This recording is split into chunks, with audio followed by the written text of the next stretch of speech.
Welcome to Calgary Public Library, live from the Central Library downtown.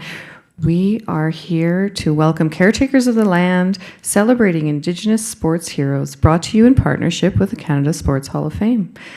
This month is National Indigenous History Month. We're so pleased to share it with the classes that are in the audience today and the classes tuning in from school. Oki, welcome everybody. My name is Kate. I'm Service Design Lead here at Calgary Public Library, which means I have the very awesome job of designing programs for kids and students and teachers at the library. I have a few little things to say for our in-person audience. So if you need to use the washroom, you can ask your teacher or one of our volunteers, and they're in the welcome gallery on level 1. So the volunteers at the door can direct you. And if you hear an alarm here at Central Library today, pay attention to the library staff. Volunteers in green vests, library staffs are in blue vests, and we have 2 muster points. One is at the east side of the building where there's only 1 sculpture, and the other's at the west side of the building where you see the 2 sculptures. Okay, so that's where we go if we hear an alarm, but that's not going to happen. For our online audience, if you have any questions or comments, and we do want to hear them, we have a Padlet for you to post on, and we are going to try to address some of them during the question and answer period at around 10:45. So please post your questions if you're with us virtually. We can't wait to hear them.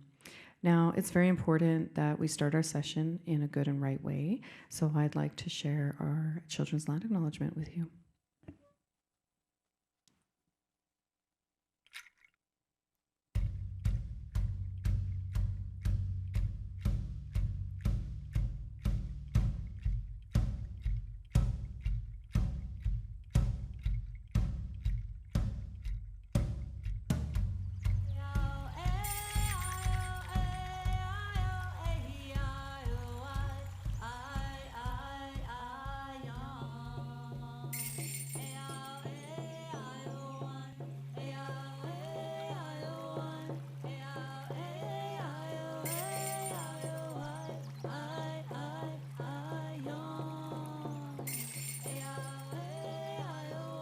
Today, we acknowledge our Treaty 7 friends.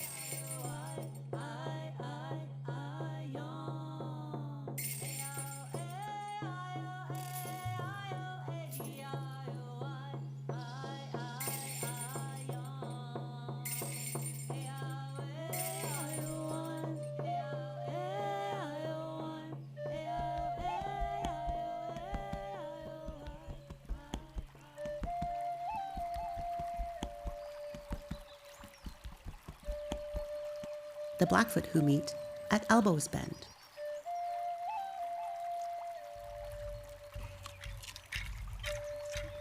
Along came the Tsuut'ina from the Beaver Clan,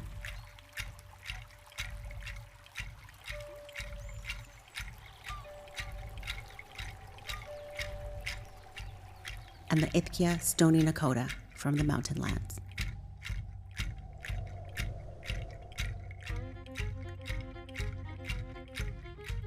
Last but not least, the Otepemsewik Métis of District 5 and 6.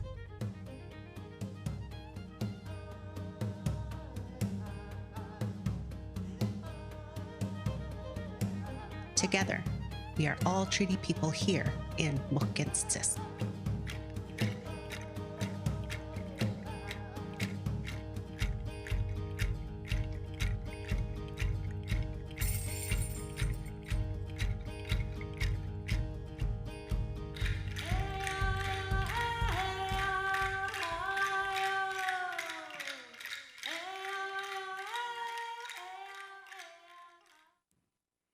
Thank you. For any teachers watching today, if you're interested in using that land acknowledgement video in your classroom, please do. You can find it on calgarylibrary.ca on our Caretakers of the Land webpage. Now, I'm very pleased to introduce our CEO here at Calgary Public Library, Sarah Mueller. She's joining us from video today. Sarah is the leader of our library, the boss of our library. She's in charge of making really important decisions, and she's passionate and really good at making the library a place for everyone to belong. She received Avenue Magazine's Top 40 Under 40 Award and spearheaded the launch of this Central Library. She's even lectured at Harvard University about library design. Calgary's really lucky to have her. Sarah loves how libraries change people's lives by making them curious, creative, and feel like they belong. Sarah Mueller. Ki Ambawastich, Danita Stada, Tanshe. Hello. I'm Sarah Mueller, the CEO of Calgary Public Library, and I'm so happy to welcome you to Caretakers of the Land. Now, what comes to mind when you hear the phrase caretakers of the land? When I think of a caretaker, I think of people who care for others. In your life, that might be your parents or caregivers or grown-ups. They work to provide you with food and clothes and somewhere to sleep. They take you to school and they take you to the library. They care for you and for your well-being. Similarly, Indigenous people have always been and continue to be caretakers of the land. Now, the land is where people, animals, plants, and water live in harmony with each other. If we care for the land will care and provide for us. And we all have the opportunity to care for the land, the mountains, the rivers, and the animals that surround us. This program, Caretakers of the Land, is about sharing Indigenous stories and diverse perspectives, the ways of knowing of First Nations, Inuit, and Métis from all regions of Canada. It's also why we acknowledge the land when we gather at events like this. Acknowledging the land reminds us that the land is not only sacred to Indigenous peoples, but that we can all be caretakers of the land. It also helps us build respectful relationships and is an important part of truth and reconciliation. Today's Caretakers of the Land program is one of 5 of these events that we host each year at the library. Today, I'm so pleased to welcome our friends from Canada's Sports Hall of Fame to the Caretakers of the Land series, so that we can celebrate Indigenous sports heroes, in particular, Tom Longboat. So, how many of you have heard about Tom Longboat? Well, Tom Longboat was born on the Six Nations Reserve in Ontario in the summer of 1886. Before World War I, Tom was the most dominant runner in the world. He won the 1907 Boston Marathon in record-breaking time. What's also important to remember is at this time, there was a belief that First Nations people were not considered human. They couldn't leave the reserve, participate in cultural ceremonies, vote, or go to university. But that didn't stop Tom Longboat. And today we're going to hear from Cindy Martin, Tom's niece, who will share with us the story of Tom's resilience and determination. She will share how he has left such a profound impact on Canada's sporting heritage. I have no doubt that his story will stick with you for years to come. Thank you so much to the Canada's Sports Hall of Fame for bringing this important conversation to you today at the library. And thank you for joining us. Enjoy. Thanks, everybody. Without further ado, Shaylin Brown from the Canada Sports Hall of Fame. Thank you both so much for that introduction. As mentioned, my name is Shaylin and I'm with Canada Sports Hall of Fame, and it is an honor to be here at the Calgary Central Library. We are joined by our in-person audience, and of course we are also going to be joined shortly by the Honorary Chair of Canada Sports Hall of Fame's Education Endowment Campaign, the Honourable Lois Mitchell, the 18th Lieutenant Governor of Alberta. And of course, we can't forget that we're also joined online by our national audience all across Canada. So I am very excited to share with you Canada Sports Hall of Fame's inaugural storytelling series. As part of our commitment to amplifying the stories of this country's sporting icons, we are thrilled that today launches our June storytelling series, celebrating Indigenous sport heroes. In honor of National Indigenous History Month, the remarkable stories of Indigenous Order of Sport recipients and Hall of Famers, as well as Tom Longboat Award winners, are celebrated through live keynotes like today, and also through dynamic storytelling across our digital and social media platforms. We would like to thank our amazing partners for their shared belief in amplifying the stories and legacies of Indigenous sport heroes. So we would like to thank CN Enbridge, Black Diamond Group, and of course, our gracious hosts for today, the Calgary Public Library. Thank you all for your partnership. So as mentioned today, we are joined by Cindy Martin, the great niece of Order of Sport recipient and Hall of Famer Tom Longboat, the first ever Indigenous athlete inducted into Canada Sports Hall of Fame.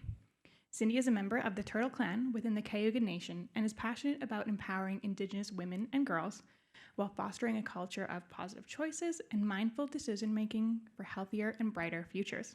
So please join me in welcoming Cindy Martin.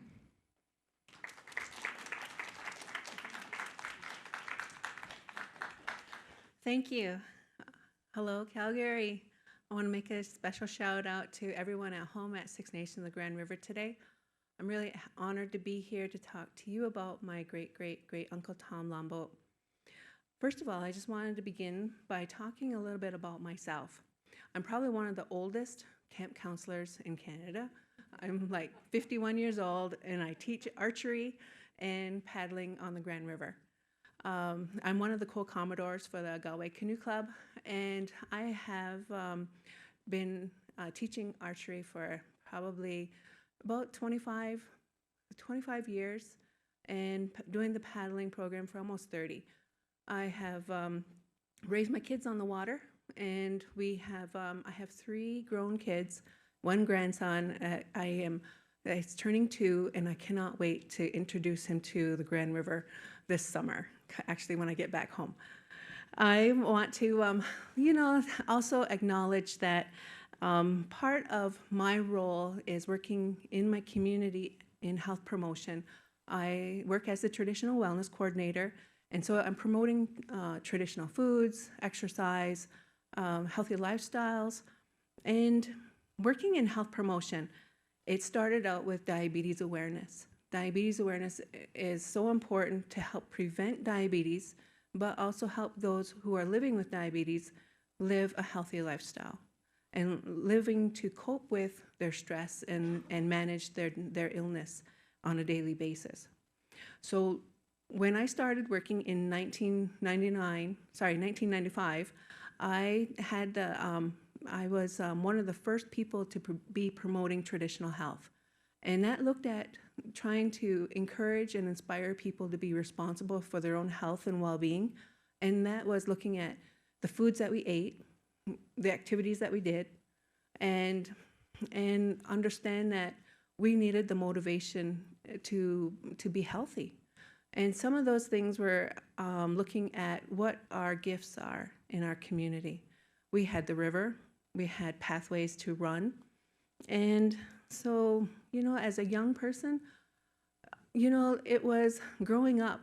We know our family, from our grandparents to our cousins to our aunts and uncles, but I didn't know that I was I was related to Tom Longboat, because he was born in 1886, and we didn't really talk about our relatives that far back. So, I asked my family, I said, well, I want to do this race, this run in honor of Tom Longboat. And they said, oh yeah, that's great. He's part of your family. Oh, okay. I thought he was a cousin. Unfortunately, it wasn't until closer to the race that we were getting ready, they started laughing at me and they said, he is your great uncle, not your cousin. And so it changed the whole perspective for why I was doing this. On Tuesday, we celebrated the 25th annual Tom Longboat Run in our community. We had 400 participants and 50 volunteers. And that's great. We had a number of schools who attended, and we have a school challenge that takes a number of people that represents their school. So I was really happy to say that our Jameson J.C. Hill School took the banner this year. I have had the opportunity to speak on our behalf of my family. It wasn't put on to me. It was just because I organized the community's run, and it was to incorporate all physical aspects, because people not only ran, they could walk, they could bike, they could, we had people coming in wheelchairs, some were rollerblading, some were even in wheelchairs that were mobile, so everybody was welcome to participate at different lengths, their capacities, but it was encouraging everyone to be active and to prevent diabetes. So a couple years ago, I had the honor to work with Zoe Hopkins, and she was very instrumental with creating a film called Run Woman Run. I had helped my family understand the script that she had introduced, and she had produced it at Six Nations. So if you get to see this video, I do make an appearance. I'm driving a golf cart, and going across the finish line. But I'm really happy with the video, because the spirit of Tom Longboat is in the film. So I encourage you to look at that. Watch the video. I wanted to let you know that we're going to watch a segment from Historical Moments. My friend Jessie Anthony was the film director, and again, I was very happy to introduce her and her idea to my family and help her with fulfilling her purpose. So again, you can cue up the video.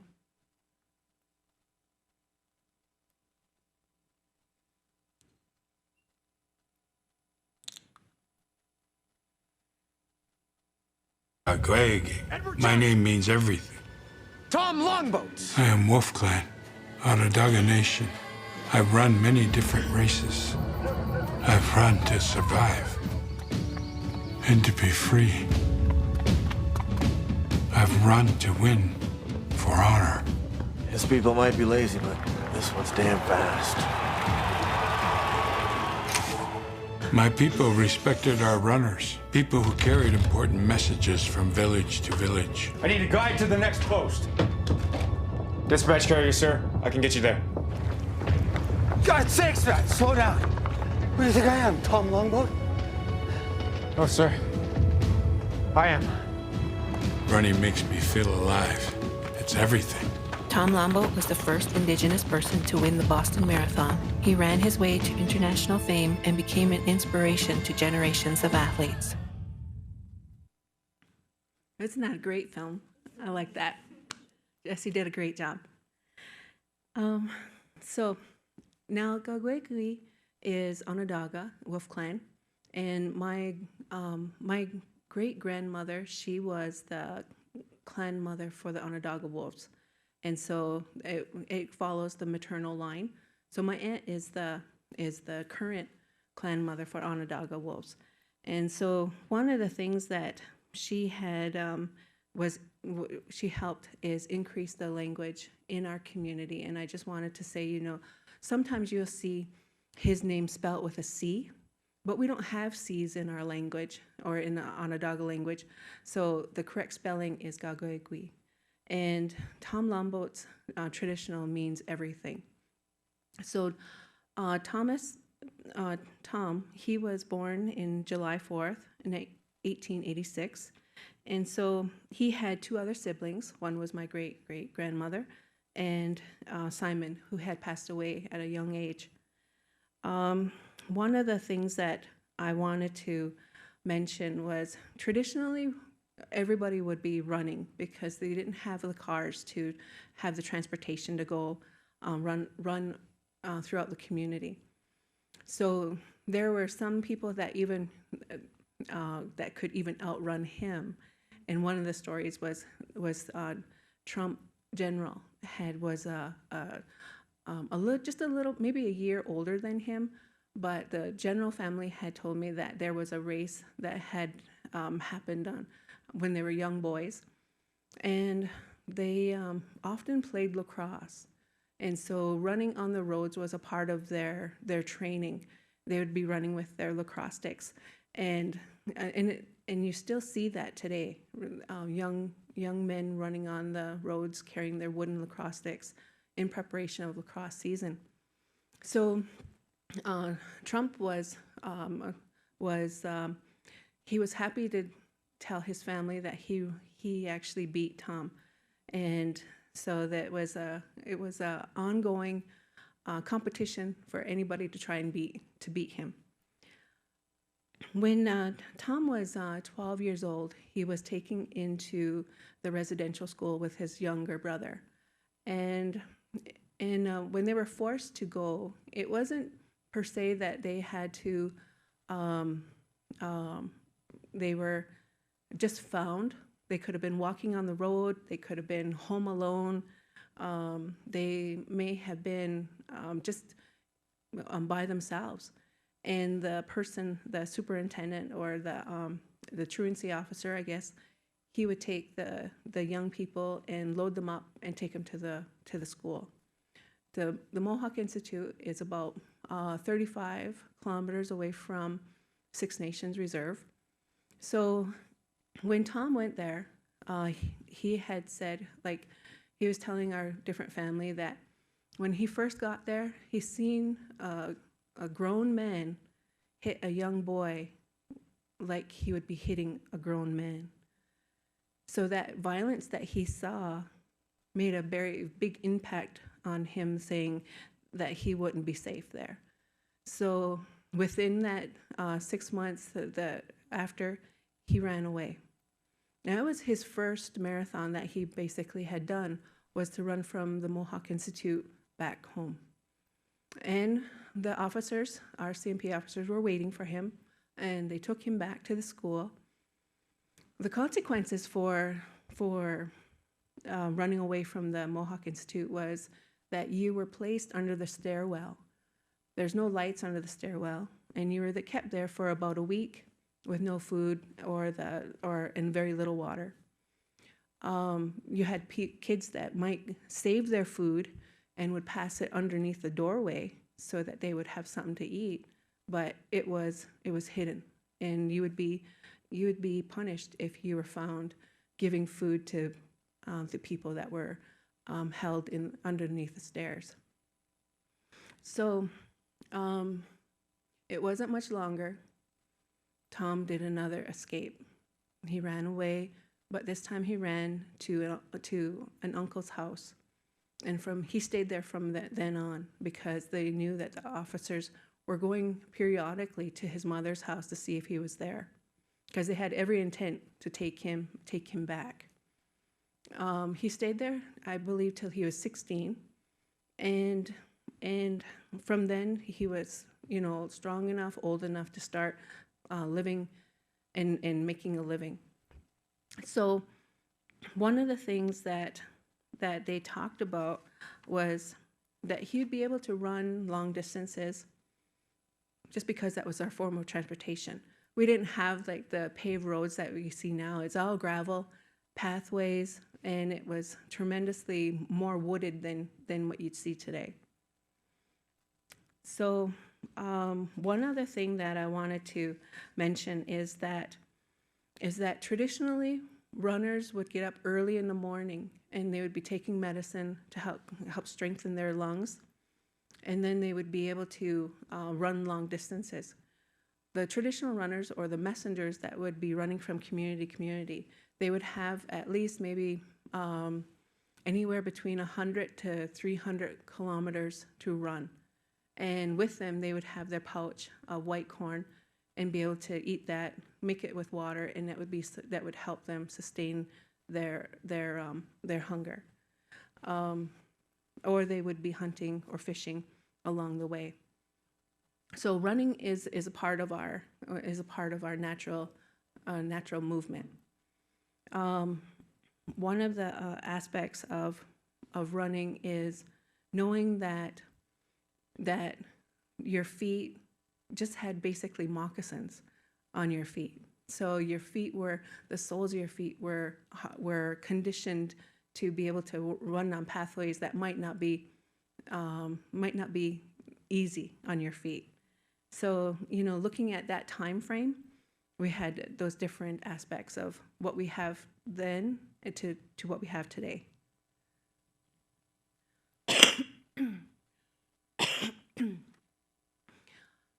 The streak of bronze to wildfire, those names had came up from the media that would often write stories about Tom, and they would witness him running about in the local races. He started running at that young age from the residential school, and they said that he would run the fields chasing cows and that one of the races that he had, it wasn't a race. It was just sort of like just because he wanted to do it. He didn't have a particular reason, but he ran from Ohsweken, which is our village, to Dunnville, which is along the Grand River. And I had looked up the kilometers, and it's 50 kilometers, roughly 50 kilometers. And he had done that in an afternoon. He went there and back. So I'm not sure. I had done my first 10-kilometer walk. That took me 2 hours. But I picked up strawberries along the way, so it was called the strawberry straggler after that. So one of the things that we're going to learn more about Tom is more of the family stories that were shared with me. So this is one of the profound races that he had before he became famous, and before he went to the race around the bay. As a young teenager, we went, like many people, we go to local fairs. And this one fair was in the village of Caledonia, and it's right on the river. And so at this fair, there was, a challenge that was put forth to say that challenged Tom to race this man's horse, and it was for money. He said, "Yeah, I'll race you." So what happened was, Tom had went to the start line. The man who is non-native, he unhitched his horse from the wagon that he was pulling. And so when we know that horses they can make a great, fantastic start off the start and be able to leave most people in the dust. So the distance between Caledonia and Hagersville is 13 kilometers. At some point, Tom passed the horse, and he came out and on top and across the finish line in the town of Hagersville as the winner. So, he had been forever known as the man who won the race against the horse. And so, this story is a cherished story because it says, we can outrun horses now. Tom the runner. Back in the day, being a runner, it was almost like a way of life. If you didn't have a vehicle or horses. So the running styles that people might have had was just running everywhere or walking everywhere. But we're going to talk about this, some of the styles by Shaylin. All right. So I think this is a great time for a movement break. We're just actually going to demonstrate the difference of the running styles. So back in the 1900s, runners, they used to run on their tippy toes. Their arms would be way up high, and they would run with their knees as high as they could get, just like Joe is demonstrating. But Tom, he had a bit more of a relaxed stance, so he still had his arms down. His shoulders were still pulled back, but he ran using his whole foot. So it looks a little more similar to what we run like today. So one of the other things that Tom knew was that your wellness is interconnected. So this means that your physical, your mental, emotional, cultural, and spiritual wellness all work together. So he knew that in order to take care of your body, you needed to give it time to rest. And you also needed to promote recovery. And one of the really good ways to promote recovery after physical activity is by doing some stretches. So if you're in our in-person audience and you're able to, please stand up. If you're on our live stream audience, please feel free to join us. You can also stand up. You can also do these stretches sitting down, so don't feel like you have to. I think this is a great time for some stretching. All right, are we ready, Joe? Okay, we're gonna start with a big overhead stretch, and we're gonna lean and wave to your neighbor. Take a deep breath. Awesome, and we're gonna do the other side now. Big stretch in, perfect, and wave to your neighbor. Amazing work. Okay, we're gonna stretch out our hips now. So make sure you have good balance because we are going to stand on one foot. Cross your leg over, and you're going to lean into it. I don't have great balance, so Joe is going to lead us away. There we go. If you're in person, you can also grab the seats in front of you if you need an extra hand. All right, let's switch. Let's do the other side. Ready, and stretch. Amazing. And we're going to hit the last part of our body. We're going to do our feet. So if you want, you can have a seat, or if you feel confident in your standing and your balancing abilities, we can stay standing. All right, so we're going to roll out your ankle. Here we go. And make sure we get the other way as well. Perfect. Let's switch our feet. One way. There we go. And switch to the other direction. Amazing work. I'm very impressed with all your bounce. Great. You can all have a seat, and I will hand it back over to Cindy. Thanks, Shaylin. Oh, that was great. We needed that, I think. Everybody was falling asleep. No. Well, this is the next part that I'm really excited to talk to you about. This is the time when Tom Longboat traveled to Boston. The year was 1907, and he had traveled with his coach. His name was Bill Davis. He was Mohawk from Six Nations of the Grand River.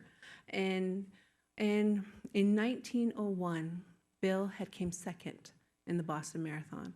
And so when he met Tom, he had started mentoring him, training him, and traveled with him to the Boston Marathon. Both men entered the race on this year of 1907. And with the guidance of Bill, Tom won. He won. He broke the record with 2 hours, 24 minutes, and 24 seconds. And the distance was 26 miles, or 42 kilometers. 42 kilometers in 2 hours, 24 minutes, and 24 seconds. That's super fast in my books. I certainly, like when I said I was doing 10 kilometers in 2 hours, I'm putting my uncle to shame, you know. I got to work on my running speed here. So he won the race, and they had taken the train back, and the reports from the newspapers said that when they traveled back from Boston to Toronto on the train, there were 200,000 people there to celebrate Tom's achievements. And one of the things that he was, I want to, share that our family had said was, he was running for himself. He wasn't running, to represent Canada, or he wasn't running to represent the United States, because we have, the aspect of that North America is our home. And so there were no borders for us, for our people. So when he came back and won from winning, his life had changed instantly, and the opportunity for him to run internationally blossomed. One of the things that Shaylin had mentioned was that Native people weren't really allowed to leave the reserve. They had to ask for permission, and they weren't allowed to, travel even into the United States, for that matter, if they wanted to. The freedoms that we had were quite different. So with this international acknowledgement of winning this prestigious race, unfortunately, in our what he had told our family at that time was that he was told not to come back to race in the Boston Marathon after that. And luckily, there were other Native people that ran in the races after him, and I believe Tarzan was what had run it like multiple times, 2 or 3 times. So it was good that he had broke that barrier, and he was allowed to race and be able to represent Native people across North America. This right here, this photo is probably one of the disappointing photos, only because he was at the Olympics the year after, and he was representing Canada. I know that in Europe it was really hot, and many people were said to have been had been dehydrated or had heat stroke, but other people had believed that he might have been drugged, and it affected his race. So he was carried off the course, and unfortunately he wasn't able to represent that race that he wanted. I think that's probably the only disappointment that he would have had. But in that aspect, he wanted to redeem himself. So he challenged Alfie Shrub to another race, and this race was at Madison Square Gardens in New York City.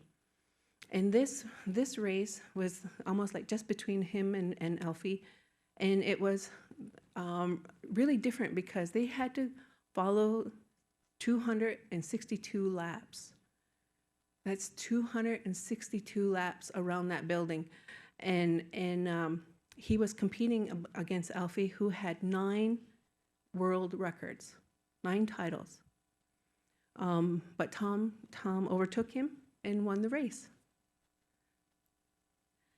So at this time, the Boston Marathon had said that Tom was now a professional runner, in that he wouldn't be allowed to run as an amateur after this point. So in 1917, Tom had enlisted into the World War, and I think, as a dispatcher, this is one of the most dangerous jobs, because they're running messages from one point to another, and with holding military strategic positioning or details, Tom had to run with soldiers to keep him protected. I think some of the other movies like Wind Talkers talk about how sacred that knowledge was going to be for if they were to win that battle. So as a dispatch runner, Tom had been injured, and he was also declared dead. Someone in his unit had written back to our family and said that he died in the military. So there wasn't a formal record from the military saying he died in action or anything like that. But when he returned home, he found out that his wife had remarried, and to his disappointment, she chose to stay with her current husband. So that released him from his marriage with her, and he remarried. And when he returned to Canada, he had 4 children, and he worked in Toronto, and then lived his life enjoying the freedoms that he had. And so he never returned to help his children grow on the reserve. And I think it was, again, from our family's discussion, it was because he was afraid that his kids would be taken away and taken to the residential school. I think that's the biggest fear for most parents, is that they're taken away by force and left to be raised by strangers in an environment that might not be wholesome or healthy for those children. So one of the things that I want to acknowledge is his achievements. The honors that he had received during his lifetime and afterwards is that he was inducted into Canada's Sports Hall of Fame in 1955 as the first Indigenous person. He is inducted into the Sports Hall of Fame in 1996. He had a commemorative stamp dedicated to him in the year 2000. And in Bill 120 was proclaimed June 4th Day, Tom Longboat Day in Ontario in 2008. And also we have the Tom Longboat Award that was established in 1951. So we've had many recipients. We're at many recipients that have won. It was to highlight an athlete's academic strengths and also their athletic strengths. It started as part of the residential school momentum to keep kids in the residential school, but Tom didn't agree with that originally, and it was over time it became under direction of Aboriginal sport and Indian affairs, and with that they had developed the Tom Longboat Award to be a national award for Indigenous athletes and students. So we had, as part of our acknowledgement, we also have the Tom Longboat Run. We celebrated on Tuesday our 25th annual Tom Longboat Run. I'm really happy. I'm a committee member there. This photo is one of Tom Longboat's youngest children. Her name is Phyllis Winnie. She passed away during COVID, and she reached her 100th birthday before she passed away. I was, I had never been a pallbearer. I'd never seen a woman be a pallbearer, but I was honored to carry her casket. It was myself and my other female cousin that were there. It's because at that time during COVID, we weren't allowed to gather, but we did for her. It was very nice because she lived in the United States in Buffalo, and so even it was hard for us to get her back home, but we did, and she was buried at our longhouse in a traditional way. And this is her son, Brian, and he's they've been very supportive of the Tom Longboat Run, and so it's been very very fulfilling for me to be able to represent my family.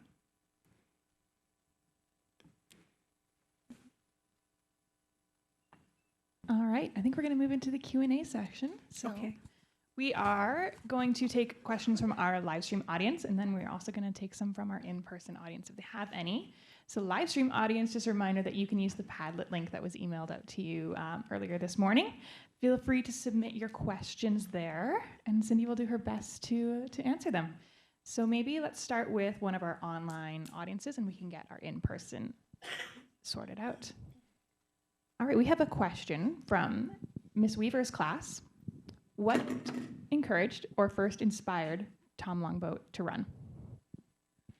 His first inspiration to run was running for his life from the residential school caretakers. Awesome. Do we have any questions from the in-person audience here?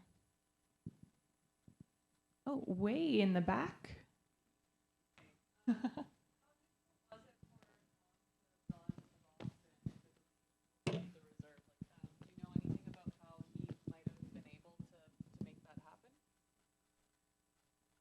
Well, I think that they had to formally fill out a document.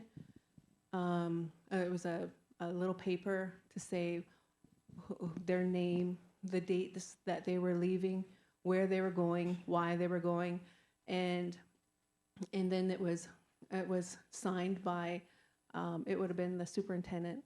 I can't remember his name, but he would have signed it and it would have said approved or not. But because we live in southern Ontario, we're about an hour away, probably an hour and a half away from Buffalo. But with him taking the train, I think it was much easier for him to leave because we're so close. We are so close to transportation. It's also important to remember, too, that back in that time, there was no planes or anything like that, too. So getting to places is definitely a lot harder. Yes. All right. I have a question from our online audience here, and I do quite enjoy this question. If Tom could give himself, his younger self, any piece of advice, what do you think it would be and why? I I think for him to think of his life, he would probably have different running shoes. He'd probably be building newer ones than the ones that he had. Think of all the endorsement deals he could be getting if he was. That's right. There's some shoes named after him. Awesome, that was great. Do we have any questions from the in-person? I think we've got one there. Maybe we can run the mic down to.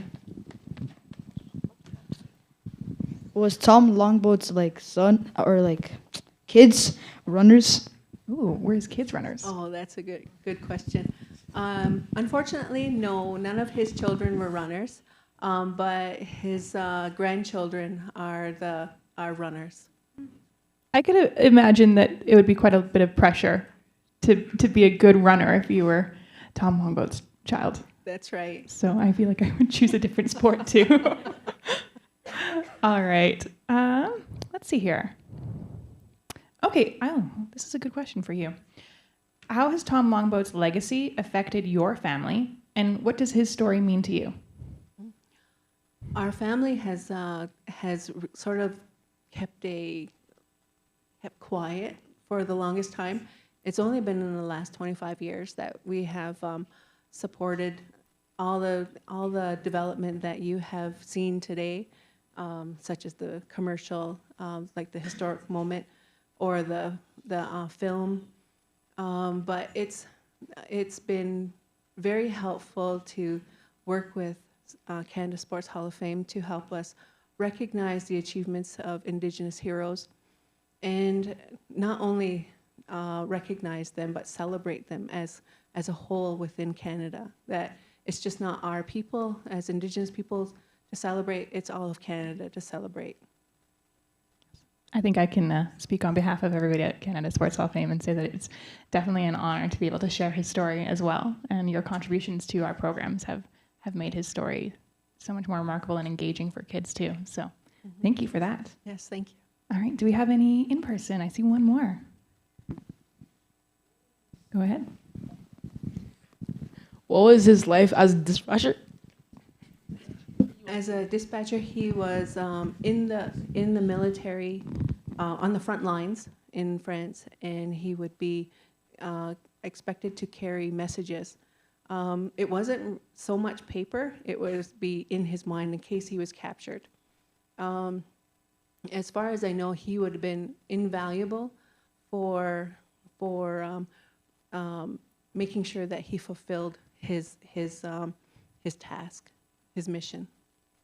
Yeah, it's also a good reminder too that it's important to give back to your community and to your people. All right, here's a question for you. What do you like or enjoy most about your culture?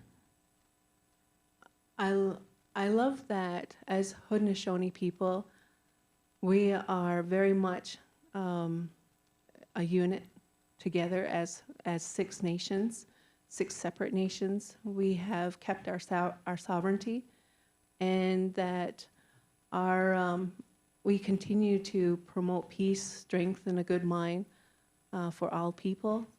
And as ambassadors to peace, we have the encouragement to share with others and to be at the forefront to help people understand the importance of Mother Earth, whether it's the earth, the air, the water, or even the sunlight. We have to make sure that we're conserving and that we're working together in unison with nature. Awesome. Do we have any other? Oh, I see one in person. Did any of Tom's children ever go to residential school? That's a good question. No, they never did. I know that as a family, we had talked about that, why he never came back to 6 Nations to live. It wasn't until after he retired and his children were grown. And it was because he didn't want them to experience the violence or the abuse that he had witnessed and experienced. So it was to preserve his children that he didn't, that they didn't go to the residential schools. And the closest one was the Brantford Mohawk Institute. It was often called the mush hole. And the mush hole, its name was because children were given mush every day. And it was almost like every single meal. They had, it was like a farm where they had animals and apples and gardens, but they were never allowed to eat that food because it was sold into market at the Brantford market in the city. And so they had what was left over was, the fat that would go into the mush. I just can't even wrap my head around, he gives back so much and all these accomplishments, and then to not even be able to go home for fear of your children too. That's hard to wrap your head around. Yeah. That's for sure. Yep. All right, we have a question from, I'm going to say this probably wrong, Ms. Rayoguku's class. Did Tom have a favorite pair of shoes to run in? I think those shoes were the leather, and they had the hard sole bottoms, but they were very flimsy and yeah. If you've seen one of the first pictures, they were almost looked like boots, but there was nothing cushioning. There were nothing like Nikes and Adidas and that we see today. I'm impressed that he was able to run in that. I know I can't even stand for a long period of time in shoes if they don't have good support. So to be able to run the distances that he did without the advancements of technology that we have today it's really amazing if you wrap your head around it. All right. Any other in-person questions? Okay, well, we've got a lot on the live stream. All right, so what important lessons do you think that people can learn from Tom Longboat's life? I hope that people can remember that Tom had aspired to run for himself. You have that passion that comes within yourself, that that sense of freedom, that feeling that you get that you can continue to keep running. I think that goes back to its basic form of pleasure, of being able to run, get up and go. Continue that, because diabetes can take your get up and go very easily with just an infection from one of your limbs to removing, being amputated at the toe, at the ankle, at the knee. You see at different times, so if you can prevent diabetes, by physical activity, then we should do it on a daily basis. I agree. It's always important to take care of yourself, your body, your mind, your spirit, everything, right? Everything works together. So I think that is all the time that we have for questions right now. I am just going to sneak over back to the podium.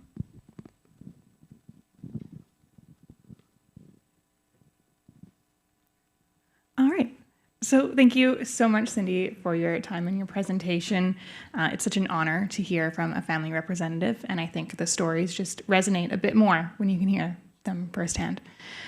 So I did want to remind everybody that we have a digital exhibit here at the Central Library, and we also have an exhibit at the Shaughnessy Library until June 28th, so you can go and check it out. Or you can also access the Indigenous Sport Heroes Education Experience online. You can scan the QR code there, where you'll be able to hear or read the stories of other Indigenous Hall of Famers and Tom Longboat Award winners. You'll also have access to lesson plans, interactivities, and so much more through there. So we are also hosting part 2 of the storytelling series, where we'll be joined by 4 times Scotties Tournament of Heart champion and 2021 Tom Longboat Award winner, Carrie Anerson. So be sure to register on beyondthewind.ca/storytelling-series. So once again, we would like to thank our sponsors. And of course, we would also like to thank the Honorable Lois Mitchell, the 18th Lieutenant Governor of Alberta, for joining us today. Thank you for your support. And also a big thank you to the Calgary Public Library. And once again, thank you so much for your time and for your presentation. I'll turn it back over to Kate.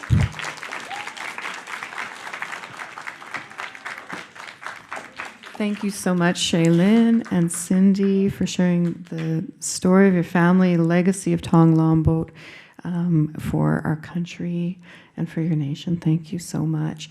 We're very pleased to have hosted Caretakers of the Land. This is our last session of the school year. So thank you to all the schools online and to all the schools that have come in person. We'll have a whole new series coming for you beginning in the fall. So I just wanted to let you know that learning doesn't stop at Calgary Public Library. We have the Ultimate Summer Challenge, which is on now. So you can register for free online, and the challenge is to read every day in July and August. And the prizes are amazing, and everybody who enters is automatically qualified to win one of those. As well as National Indigenous History Month, and so Calgary Public Library is hosting many amazing things, including the Canada Sports Hall of Fame exhibit here at Central Library. And so please check out our website to participate in lots of celebrations of Indigenous culture here in Calgary. So thanks again, everybody, and I hope you have a wonderful afternoon and a great summer. Bye-bye.